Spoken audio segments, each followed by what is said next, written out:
بسم اللہ الرحمن الرحیم۔ السلام علیکم۔ یہ پارٹ 14 ہے۔ آج ہم آپ کے لیے جو کتاب لا رہے ہیں اس کا نام سنت مصطفیٰ صلی اللہ علیہ وسلم اور جدید سائنسی تحقیق ہے۔ مصنف مولانا وسیم اتاری، آواز محمد مدثر اتاری، پیشکش بک شیئر پاکستان آڈیو لائبریری۔ معزز سامعین، مزید کتابوں اور دیگر معلومات کے لیے آپ رابطہ کر سکتے ہیں واٹس ایپ نمبر 0333-249-5373 یا پھر کال نمبر 0300-2919-600 پہ محمد اظہر لطیف سے۔ معزز سامعین، یہ کتاب کمپلیٹ ہے اور 136 صفحات پر مشتمل ہے۔ یہ پارٹ اس کتاب کا آخری پارٹ ہے۔ تو آئیے سنتے ہیں پارٹ 14 صفحہ نمبر 130 سے۔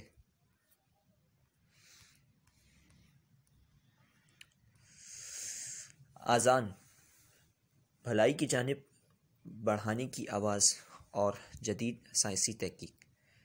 حدیث شریف، حضرت ابو سعید خدری رضی اللہ تعالیٰ عنہ سے روایت ہے کہ حضور پاک صلی اللہ تعالیٰ علیہ وسلم نے ارشاد فرمایا کہ جب تک کوئی انسان اور جن دوسری چیزیں مؤذن کی آواز سنتی ہیں وہ قیامت کے روز مؤذن کے حق میں گواہی دیں گے۔ ریفرنس بخاری شریف۔ حدیث شریف نمبر 2، حضرت جابر رضی اللہ تعالیٰ عنہ سے روایت ہے کہ میں نے سرکار پاک صلی اللہ علیہ وسلم سے سنا، آپ فرما رہے تھے جب شیطان اذان کی آواز سنتا ہے تو بھاگتا ہے یہاں تک کہ روحا تک پہنچ جاتا ہے۔ راوی کہتے ہیں کہ روحا مدینے سے 36 میل کے فاصلے پر موجود ہے۔ بحوالہ مسلم شریف۔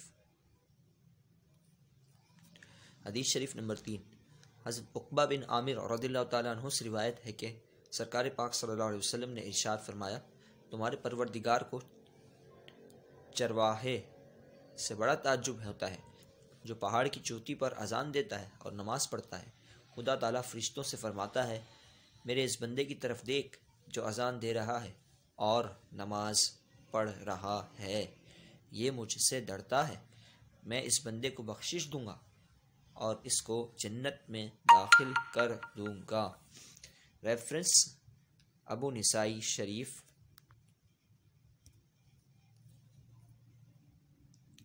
حدیث شریف نمبر 4، حضرت معاویہ رضی اللہ تعالیٰ عنہ سے روایت ہے کہ میں نے حضور پاک علیہ الصلوۃ والسلام کو فرماتے سنا، قیامت کے دن مؤذن سب سے زیادہ لمبی گردن والے ہوں گے۔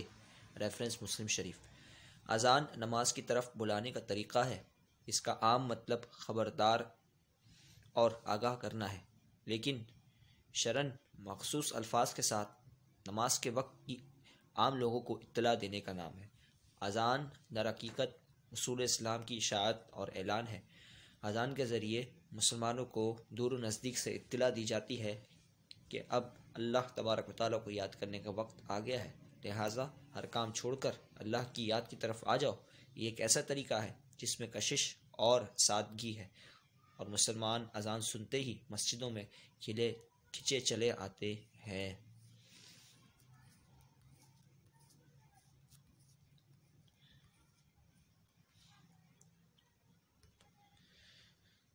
برٹش گورنمنٹ اور اذان۔ برٹش حکومت کے دور میں ایک کیس سامنے آیا۔ ایک علاقے میں مندر اور مسجد آمنے سامنے تھی۔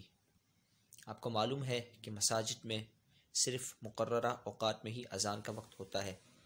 تو مندر میں گھنٹہ بجنا شروع ہو جاتے۔ آخر کار یہ معاملہ برٹش حکومت کے سامنے آیا۔ برٹش حکومت کے اعلیٰ حکام کی ایک ٹیم تحقیقات کے لیے نکلی۔ سب سے پہلے وہ مندر میں گئی۔ اندر جا کر انہوں نے گھنٹہ بجانے کا حکم دیا۔ حکام کے کہنے پر مندر کے گھنٹے بجوائے گئے۔ پھر وہ لوگ یعنی اعلیٰ برٹش حکام مسجد کی جانب گئے۔ مسجد میں داخل ہونے والے ہی تھے کہ خدام مسجد نے ان سے کہا کہ جوتے باہر اتاریے، پھر مسجد میں داخل ہو۔ چنانچہ حکام نے جوتے اتارے اور مسجد میں داخل ہوئے۔ خادم مسجد نے کہا ہمیں اذان سنائی جائے۔ خادم نے کہا کہ اذان ہر وقت نہیں دی جاتی بلکہ خاص وقتوں اور خاص مقامات پر دی جاتی ہے، لہٰذا ہم اس وقت اذان نہیں دے سکتے۔ یہ سن کر اعلیٰ حکام چلے گئے۔ اس کے بعد برٹش حکومت نے یہ آرڈر جاری کیا کہ جس وقت مسلمان اذان دیتے ہیں اس وقت مندر کے گھنٹے نہ بجائے جائیں۔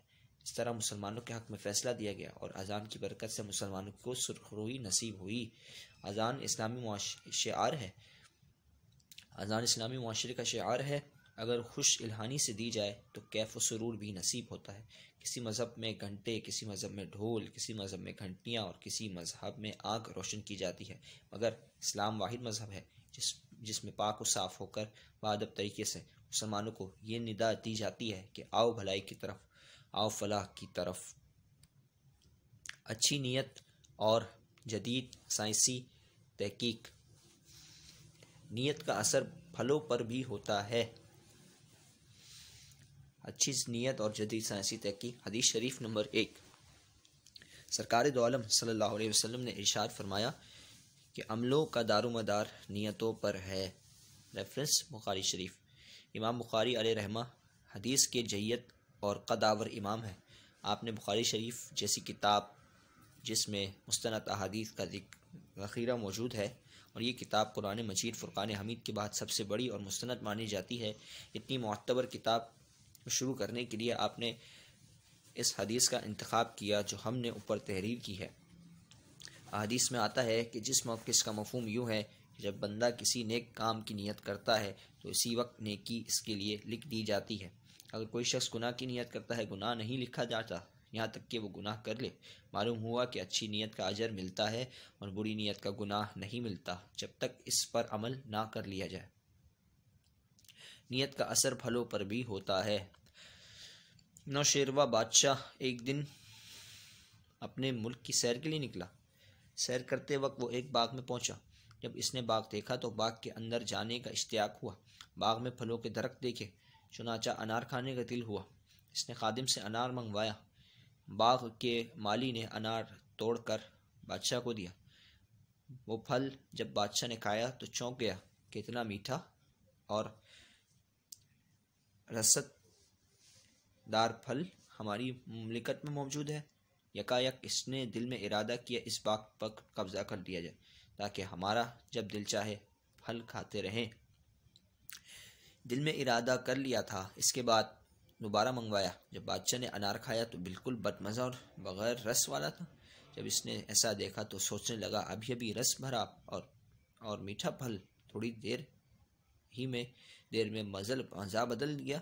مالی نے سے دریافت کیا کیا وجہ ہے؟ مالی نے کہا جب میں نے پہلا انار دیا تو اس وقت بادشاہ سلامت کی نیت اچھی تھی، مگر بعد میں بادشاہ کی نیت خراب تھی جس کا اثر پھلوں پر بھی ہوتا ہے۔ اچھی نیت کا اثر اچھی اور بری نیت کا اثر برا۔ نیت اور یورپی ماہرین کی تحقیق۔ ڈاکٹر لیڈی جوہرا جو کہ سائیکالوجی کی ماہرین میں شمار ہوتی ہیں، ان کا تجزیہ ہے کہ ہوٹل کا کھانا کبھی بھی جسم اور صحت کے لیے شفا کا ذریعہ نہیں بن سکتا، کیونکہ ہوٹل والے کی نیت گاہک کی جیب سے زیادہ رقم وصول کرنے کی ہوتی ہے۔ میرا سائنسی تجربہ کہتا ہے کہ اس کھانے میں قطعی شفا اور برکت نہیں ہو سکتی۔ علم غیب رسول اللہ صلی اللہ علیہ وسلم اور مشاہدات۔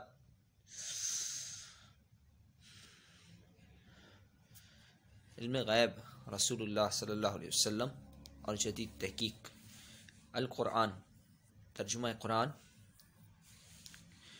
یہ نبی صلی اللہ علیہ وسلم غیب کی خبر بتانے میں بخیل نہیں۔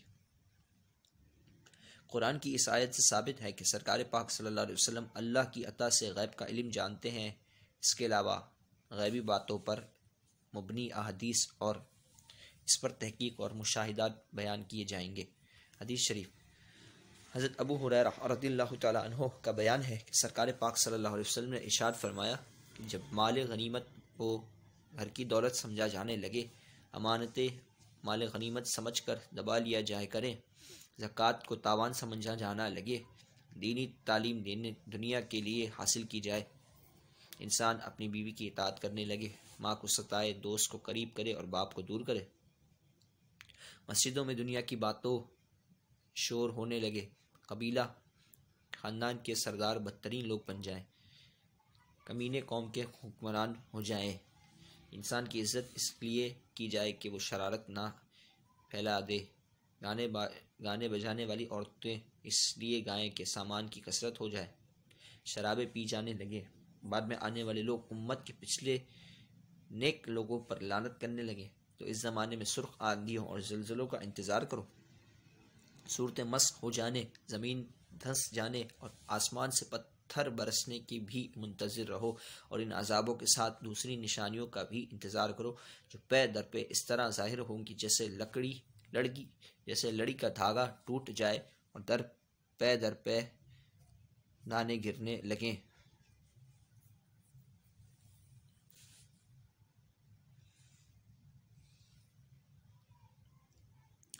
دوسری نشانیوں کا بھی انتظار کرو۔ حضرت علی رضی اللہ تعالیٰ عنہ سے بھی روایت ہے اور اس میں یہ بھی مذکور ہے کہ مرد ریشمی لباس پہننے لگے۔ ریفرنس ترمذی شریف۔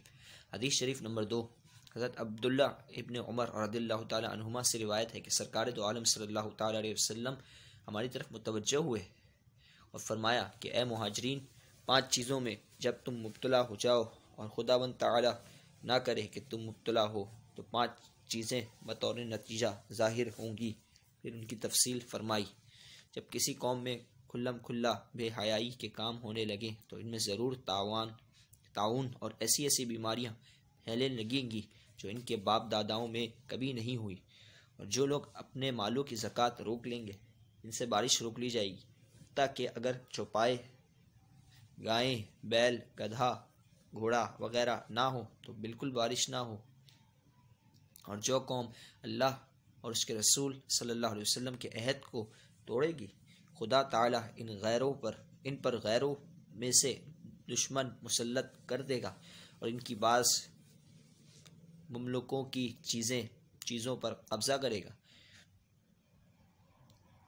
اور جس قوم کے با اقتدار لوگ اللہ عز و جل کی کتاب کے خلاف فیصلہ دیں گے اور احکام خدا بندی میں اپنا اختیار اور انتخاب جاری کریں گے تو وہ خانہ جنگی میں مبتلا ہوں گے۔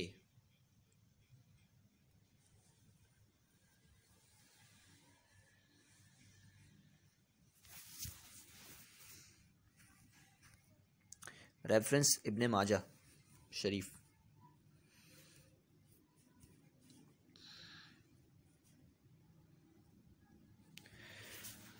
وعدہ پورا کرنا اور جدید سائنسی تحقیق۔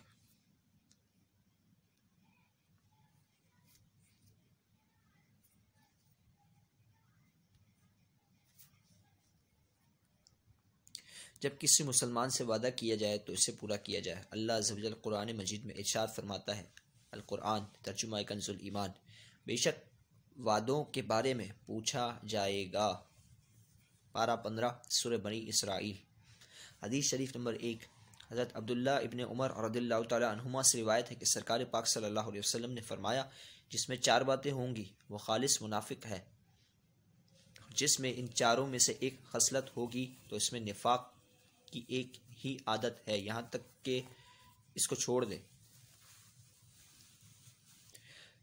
ایک تو یہ کہ جب بات کرے تو جھوٹ بولے، دوسرا یہ کہ جب اقرار کرے تو اس کے خلاف کرے، تیسرا یہ کہ جب وعدہ کرے تو پورا نہ کرے، چوتھا یہ کہ جب جھگڑا کرے تو ناحق کرے۔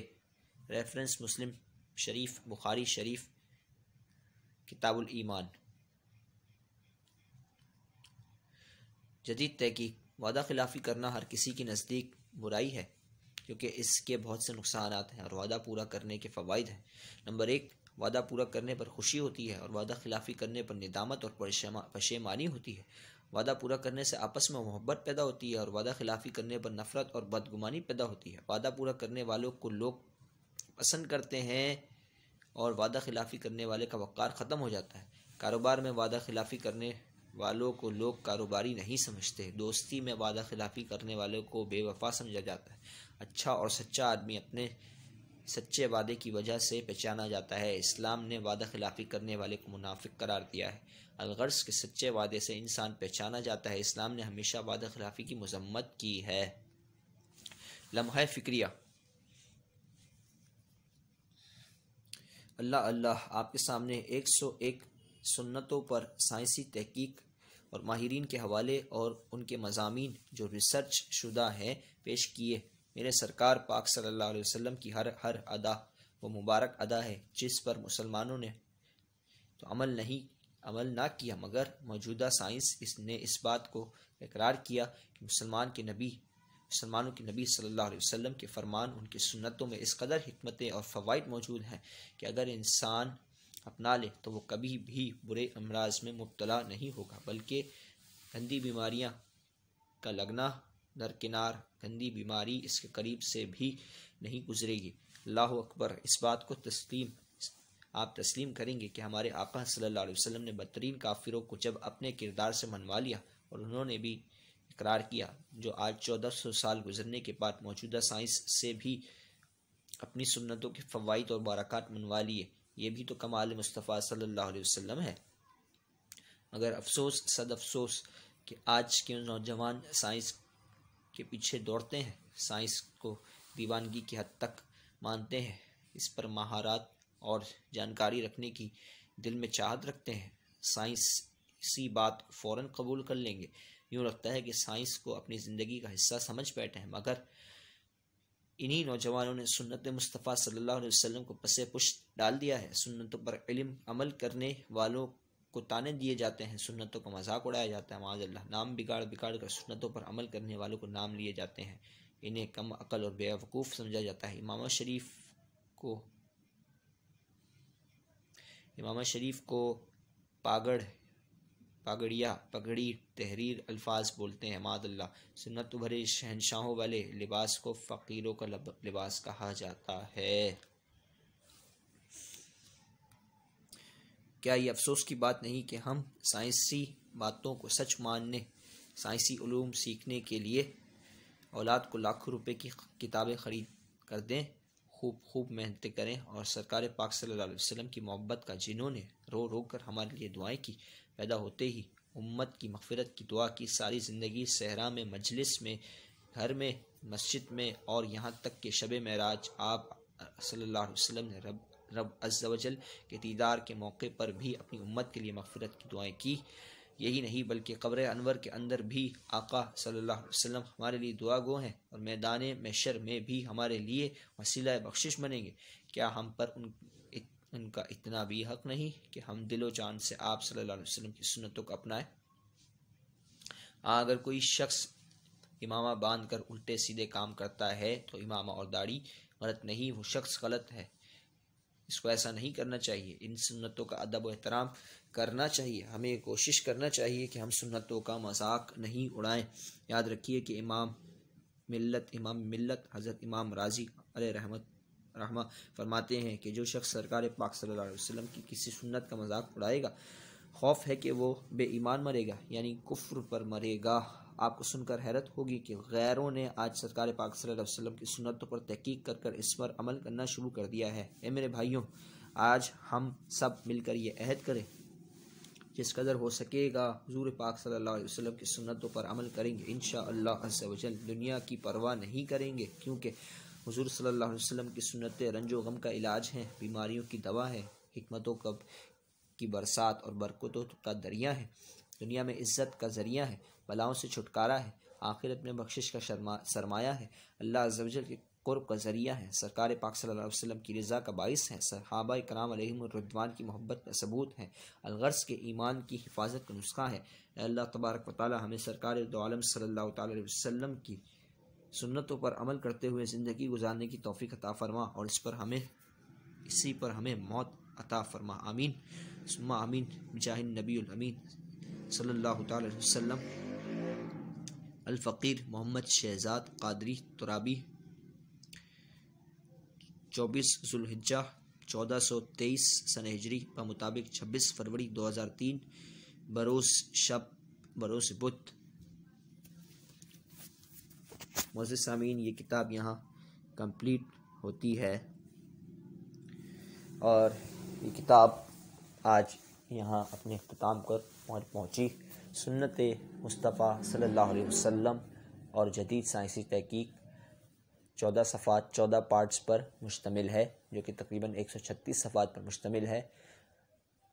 آپ چاہیں تو اس کے مزید پارٹ ہمارے یوٹیوب چینل بک شیئر پاکستان آڈیو لائبریری پر جا کر بآسانی سن اور دیکھ سکتے ہیں، اور یہ کتاب جو کہ زندگی گزارنے